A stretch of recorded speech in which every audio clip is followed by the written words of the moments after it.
Hello दोस्तों, आप सबका बहुत बहुत स्वागत है आपके अपने यूट्यूब चैनल गणेशाय वर्ल्ड में। दोस्तों, न्यू प्रश्न बैंक की सीरीज चल रही है और इस न्यू प्रश्न बैंक की सीरीज में आज की वीडियो में हम क्लास 12th एनसीईआरटी फिजिक्स भौतिकी में यूनिट 5 कंप्लीट करेंगे। यूनिट 5 और यूनिट 5 की बात करें तो दोस्तों यूनिट 5 में केवल चैप्टर 8 है जो है विद्युत चुम्बकीय तरंग। चैप्टर 8 को बस यूनिट 5 में हमें कंप्लीट करना है, तो पूरे सॉल्यूशन के साथ हम कंप्लीट करते हैं। इसमें तो आपको कोई बताने वाली कोई बात ही नहीं है। और दोस्तों, आपको कैसा लग रहा है इस सीरीज में, है ना। केमिस्ट्री की सीरीज भी हमारी चल रही है और वो लगभग हमारी आज फिनिश हो जाएगी, कंप्लीट हो जाएगी। इसके बाद आप बताइएगा क्या आपको पढ़ना है, उसके अकॉर्डिंग हम बात करेंगे, ठीक है। और फिजिक्स की हमारी सीरीज चल रही है, तो हमें बताइएगा कि कैसा लग रहा है पढ़ना आपको, ठीक है। तो दोस्तों आइए हम इसको स्टार्ट करते हैं। और दोस्तों हाँ, अभी तक आपने हमारे चैनल को सब्सक्राइब नहीं किया है तो प्लीज़ चैनल को सब्सक्राइब कर लीजिए और बेल आइकन को प्रेस कर लीजिए ताकि हर अपडेट आपको मिल सके, ठीक है। यूनिट 5 पर हम बात करें दोस्तों, तो यूनिट 5 जो सम्मिलित अध्याय केवल 8 रहेगा हमारा, जो है विद्युत चुम्बकीय तरंगें। इसमें मार्क्स आपको 8 मिलेंगे, सॉरी 4 मार्क्स का है ये। केवल आपको 4 मार्क्स मिलेंगे, जिसमें से एक आएगा बहुविकल्प प्रश्न, एक आएगा रिक्त स्थान और एक आएगा 2 नंबर का क्वेश्चन। कोई ज़्यादा बड़ा क्वेश्चन नहीं मिलेगा। एक 2 नंबर का क्वेश्चन, एक रिक्त स्थान, एक बहुविकल्पीय प्रश्न, मतलब ये 4 नंबर यहाँ से आपके कंप्लीट हो जाते हैं। तो सबसे पहले हम बात करेंगे दोस्तों ऑब्जेक्ट पे, ठीक है। तो हमारा दोस्तों ये पहला ऑब्जेक्ट है, सबसे कम तरंग दैर्घ्य है। तो दोस्तों जो सबसे कम तरंग दैर्घ्य है वो गामा किरणों का है। और एक बात बता देता हूं दोस्तों, जो तरंग दैर्घ्य है और आवृत्ति, तो तरंग दैर्घ्य और आवृत्ति एक दूसरे के जस्ट अपोजिट होते हैं। तो सबसे कम तरंग दैर्घ्य गामा किरणों का है, तो आवृत्ति सबसे ज़्यादा गामा किरणों की होगी, ठीक है। तरंग दैर्घ्य और आवृत्ति एक दूसरे के अपोजिट होते हैं, तो तरंग दैर्घ्य कम है तो आवृत्ति होगी सबसे ज़्यादा। इस चीज़ को आप याद रखना। नेक्स्ट है विद्युत चुम्बकीय तरंग के विद्युत क्षेत्र के परिणाम ई तथा विद्युत चुम्बकीय क्षेत्र के परिणाम बी में संबंध बताइए। तो इसमें जो संबंध है बी बराबर ई अपॉन सी, बी बराबर ई अपॉन सी ये संबंध है, ठीक है। ओजोन मंडल अवशोषित करता है, भाई ओजोन मंडल आप अवशोषित करता है बताने की जरूरत नहीं है, बट बता दे रहा हूँ, पराबैंगनी विकिरण, ठीक है। यदि विद्युत चुम्बकीय तरंग में विद्युत वेक्टर एक्स है दिशा में तथा चुम्बकीय वेक्टर वाई दिशा में, तो उसके संचरण की दिशा एक्स और वाई को हटा दीजिए, बचा क्या जेड, क्योंकि 3 अक्ष तो होते ही हैं एक्स वाई जेड, तो एक्स और वाई दिया है तो जेड आ जाएगा, है ना। वाई जेड दिया है तो एक्स आ जाएगा, ठीक है। और एक्स जेड दिया है तो वाई आ जाएगा, ठीक है। इनसे हट किया जाएगा, एक्स और वाई दिए हैं तो जेड आंसर आ जाएगा, ठीक है। दृश्य प्रकाश में तरंग दैर्घ्य की कोटि परास ही होती है मेरे भाई, ठीक है। परास को ही कोटि कहते हैं, कोटि को ही परास कहते हैं, ठीक है। तो दृश्य प्रकाश के तरंग दैर्घ्य की जो कोटि होती है वो 10⁻⁻6 मीटर होती है। 10⁻⁻6 मीटर इज हमारा करेक्ट आंसर है, ठीक है। नेक्स्ट हम रिक्त स्थान पे पहुंच जाएंगे और रिक्त स्थान नंबर 1 हमारा पहला है।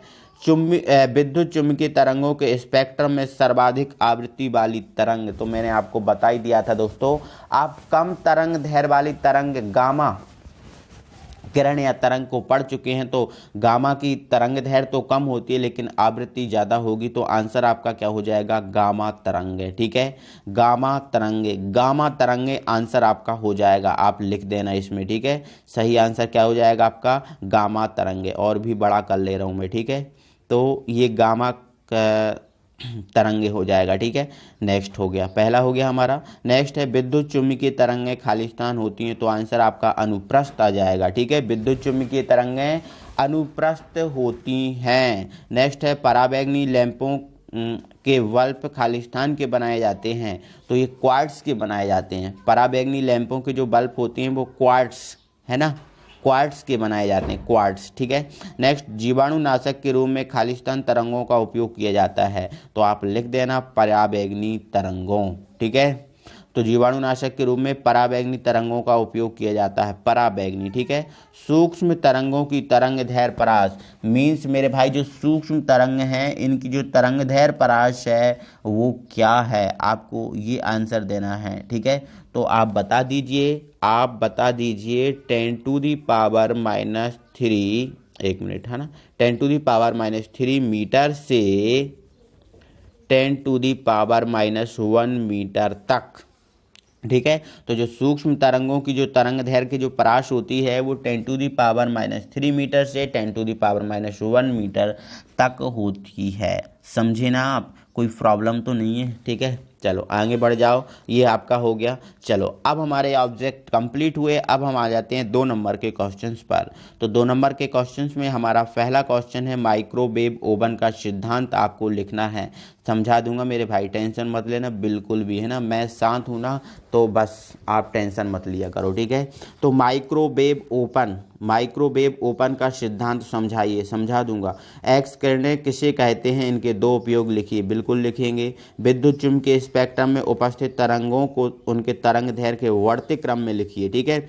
मेरे भाई आपको मैं बता दे रहा हूँ, आप अपने मोबाइल की क्वालिटी 360 पर ही देखें, क्योंकि ये पीडीएफ में से हमने पीडीएफ बनाई है। जो आपको पीडीएफ मिली थी उस पीडीएफ से पीडीएफ बनाई है, तो इसके लिए इसकी जो क्वालिटी है वो कम हो गई है। तो इसलिए आप 360 पर देखेंगे तो आपको बेटर दिखाई देगा, अच्छा दिखाई देगा, ठीक है।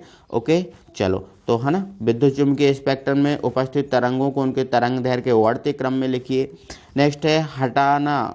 निर्वात में, हटाना को तो छोड़ दीजिए, आप पता नहीं क्या हटा दिया इन्होंने, ठीक है, इसको छोड़ के रखिए आप। निर्वात में विद्युत चुम्बकीय तरंगों की चाल सी, चुंबकनशीलता μ0 और विद्युतशीलता क्या होती है ये भी दिखा दे रहा हूँ, ε0 में संबंध लिखना है, ठीक है। मतलब ε0 μ0 और सी, इन तीनों में संबंध लिखना है तो लिख देंगे, कोई दिक्कत नहीं है।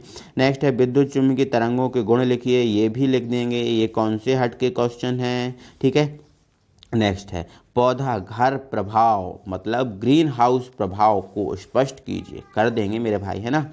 यदि पृथ्वी पर वायुमंडल ना होता तो क्या हम जीवित ना रहते, और क्या होता, है ना। यदि पृथ्वी पर वायुमंडल ना होता तो पृथ्वी तल का ताप वर्तमान ताप की अपेक्षा, एक मिनट, अपेक्षा कितना होता, अपने उत्तर का कारण बताइए भाई, है ना। चलो बता देंगे, इनने पूछा है इनके अनुसार बता देंगे। वैसे तो हमारे अनुसार तो यही है कि वायुमंडल ना होता तो हम जीवित ना रहते, ठीक है, हम आपको नहीं पढ़ा पाते। चलो फिर, है ना, इनके आंसर पे पहुंचते हैं। तो आंसर नंबर हमारा 1 है माइक्रोवेव ओवन का सिद्धांत समझाइए मेरे भाई, ठीक है। माइक्रोवेव ओवन का सिद्धांत समझाओ। तो मेरे भाई माइक्रोवेव ओवन का सिद्धांत क्या कहता है समझ लो आप, ठीक है। माइक्रोवेव ओवन का, दोस्तों आपने इंडक्शन देखा होगा, सबके घर में अप्रॉक्सली इंडक्शन होगा, ठीक है। तो माइक्रोवेव ओवन का मूल सिद्धांत यह है कि इसके जिस स्थान पर हम भोजन रखते हैं वहाँ उपयुक्त आवृत्ति की सूक्ष्म तरंगें उत्पन्न की जाएं। मेरे भाई आपने देखा होगा इंडक्शन में यदि हम कुछ, इस इंडक्शन पर कुछ पदार्थ हम उस पर रख देते हैं तो माइक्रोवेव जो तरंगें हैं उसी स्थान पर पहुंचती हैं, और आसपास के यदि खाली स्थान उसके इंडक्शन में पड़ा हुआ है तो वहाँ पर हम देखते हैं वो गर्म नहीं होता। अक्सर हमने ऐसा सोचा होगा कि इसमें चाय कैसे बन जाती है, इसमें खाना बन कैसे जाता है। तो मेरे भाई यही कारण है कि इंडक्शन पर जो पदार्थ रखा जाता है माइक्रोवेव तरंगें उसी को गर्म करती हैं, उसके अलावा नहीं करती, ठीक है।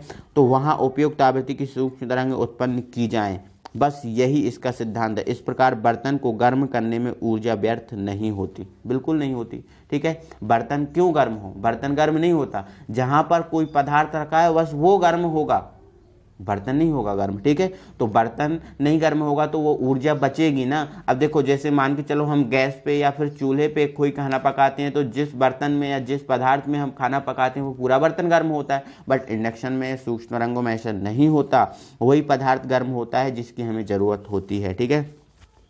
माइक्रोवेव ओवन में ऊर्जा सीधे जल के अणुओं को और उनसे संपूर्ण भोजन को प्राप्त होती है, डायरेक्टली प्राप्त होती है, पदार्थ पर नहीं जाती। तो समझ गए ना, माइक्रोवेव मूल सिद्धांत यह है कि इसके जिस स्थान पर हम भोजन रखते हैं वहाँ उपयुक्त आवृत्ति की सूक्ष्म तरंग उत्पन्न की जाए। इस प्रकार बर्तन को गर्म करने में ऊर्जा व्यर्थ नहीं होती। माइक्रोवेव ओवन में ऊर्जा सीधे जल के अणुओं को और उनके संपूर्ण भोजन को प्राप्त होती है। That is final. Next answer देखते हैं। हमारा दोस्तों अगला क्वेश्चन है, एक्स किरणें किसे कहते हैं, इसके दो उपयोग लिखिए। तो दोस्तों इसकी खोज वैज्ञानिक रॉजन, है ना, कोई रॉकजन भी लिखता है ना, कोई रॉकजन भी लिखता है, ठीक है, बट आप तो लिखिए रॉजन, ठीक है। इसकी खोज वैज्ञानिक रॉजन ने 1895 में की थी। इनकी तरंग दैर्घ्य लगभग, मतलब अब इनकी तरंग दैर्घ्य यहाँ पर लिखाया नहीं था, टाइप नहीं हुआ था, तो मैं आपको बता दे रहा हूँ, ठीक है। तो मेरे भाई जो इनकी जो तरंग दैर्घ्य है लगभग, आप इस जो खाली स्थान पड़ा है इसमें लिख लीजिएगा, ठीक है, वो होती है 10⁻⁻13 10⁻13 मीटर से 3 × 10⁻8 मीटर, ठीक है, की कोटि की होती है, ठीक है। तो तरंग दैर्घ्य लगभग 10⁻13 मीटर से 3 × 10⁻8 मीटर की कोटि की होती है। बस यहाँ पर जमा लीजिएगा। जब अब ये तो उनकी बात हुई, अब कैसे उत्पन्न होती है, तो ये है ना, जब अत्यधिक ऊर्जा की कैथोड किरणों को, मतलब अत्यधिक ऊर्जा की कैथोड किरणों को किसी उच्च गलनांक की धातु पर गिराया जाता है। मतलब जब कैथोड किरणों को किसी उच्च गलनांक वाली जो धातु है, जैसे सीजियम बोलो, है ना, मतलब धातु पर गिराया जाता है, तब एक्स किरणें उत्पन्न होती हैं। बस इतना सा ही इसमें लिखना है, ठीक है। तरंग दैर्घ्य आपने लिख लिया होगा, ये तरंग दैर्घ्य आप नोट कर लो, मैं हटा रहा हूँ, ठीक है, ओके, है ना। इसके बाद इसके उपयोग की बात कर लो भाई, तो कैंसर रोग तथा त्वचा रोग के निदान में इसका उपयोग किया जाता है। चोरों द्वारा अपने शरीर में छिपाई गई वस्तुओं का पता लगाने में, है ना, जैसे चोर, बहुत से चोर ऐसे हैं अपने हाथ में चिप लगा लेते हैं, सिम लगाते वगैरह वगैरह। आजकल यार तुम्हें पता ही है ना क्या क्या हो रहा है, ठीक है ना, बताने की जरूरत नहीं है, ठीक है। नेक्स्ट है चिकित्सा में हड्डी टूटने पर टूटी हुई हड्डी के स्थान का पता लगाने में, ठीक है, अर्थात एक्सरे में हम कहें तो बस ये आपको उपयोग होगा, ठीक है। नेक्स्ट हम आगे बढ़ते हैं हमारे अगले क्वेश्चन पे, और हमारा अगला क्वेश्चन है विद्युत चुम्बकीय स्पेक्ट्रम में उपस्थित तरंगों को उनके तरंग दैर्घ्य के बढ़ते क्रम में लिखना। भाई तरंग दैर्घ्य के बढ़ते क्रम में, ठीक है।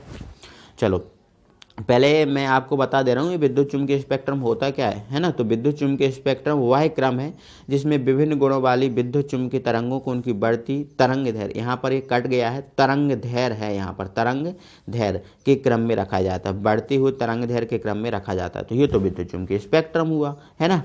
अब बढ़ते हुए तरंग दैर्घ्य के क्रम में तरंग निम्न लिखते हैं। सबसे पहले सबसे कम जो तरंग दैर्घ्य है वो गामा का है, उसके बाद एक्स किरणों का, पराबैंगनी किरणों का, दृश्य किरणों का, अवरक्त किरणों का, माइक्रो तरंगों का, और उसके बाद है रेडियो तरंगों का। सातवां है, ये सातवां है रेडियो तरंगों का, ठीक है। अब इसके जस्ट अपोजिट होती है आवृत्ति, है ना। तो ये आवृत्ति का घटता क्रम है और तरंग दैर्घ्य का बढ़ता क्रम है, ठीक है। समझ ही गए होगे, कोई प्रॉब्लम नहीं है, ठीक है। नेक्स्ट हमारा पांचवा क्वेश्चन है मेरे भाई, निर्वात में विद्युत चुम्बकीय तरंगों की चाल सी, चुंबकनशीलता μ0, विद्युतशीलता ε0, इनमें आपको जो है ना वो संबंध लिखना भाई, है ना। तो इसका जो संबंध है आप लिख लीजिए, क्या है संबंध इसका मेरे भाई। जो संबंध होता है C बराबर 1/√√ ऑफ ε0 C बराबर 1/√√ ε0 और μ0, है ना। C बराबर 1/√μ0 ये संबंध है, ठीक है।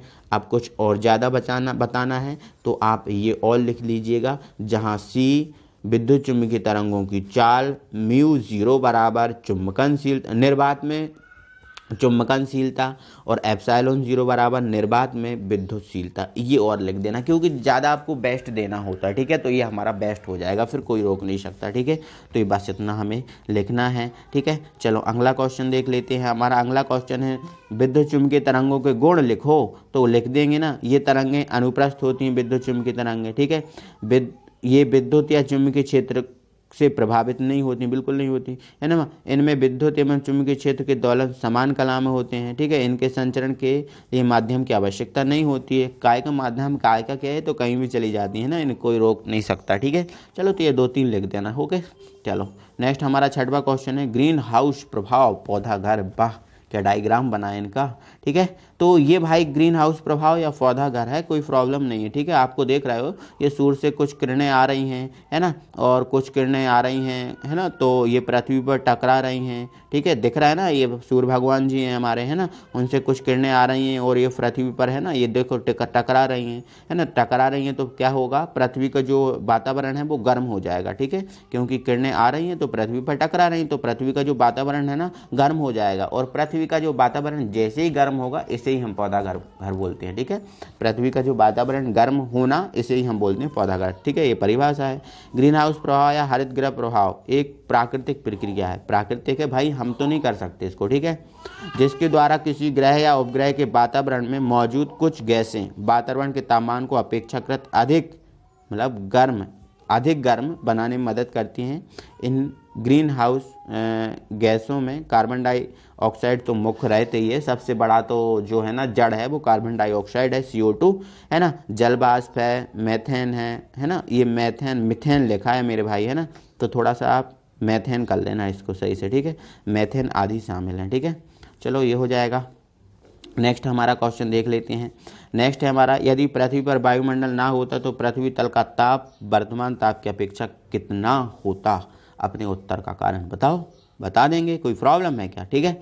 तब पृथ्वी तल का ताप वर्तमान ताप से कम होता, अभी जो ताप है ना उस ताप से क्या होता, कम होता, ठीक है, क्योंकि तब पृथ्वी तल से उत्सर्जित ऊष्मीय विकिरण ऊपर चले जाते हैं, मतलब जो पृथ्वी तल से जो ऊष्मीय विकिरण है उत्सर्जित हो रहे हैं वो ऊपर चले जाते, अर्थात पृथ्वी तल पर परावर्तित होकर वापस नहीं आते। और जब पृथ्वी तल पर परावर्तित होकर वापस नहीं आते, क्योंकि वायुमंडल है नहीं, क्योंकि जो पृथ्वी से प्रकाश जो भी पदार्थ उत्सर्जित होता है वो वायुमंडल से टकराकर वापस आ जाता है, ठीक है। अब जब वायुमंडल ही नहीं है तो कैसे टकराएगा, सीधा ऊपर चला जाएगा, वापस नहीं आएगा, तो मतलब इम्पॉसिबल हो जाएंगी बहुत सारी चीज़ें, मतलब जीना भी इम्पॉसिबल हो जाएगा, ठीक है। तो बस ये कारण है, आप समझ गए हैं ना।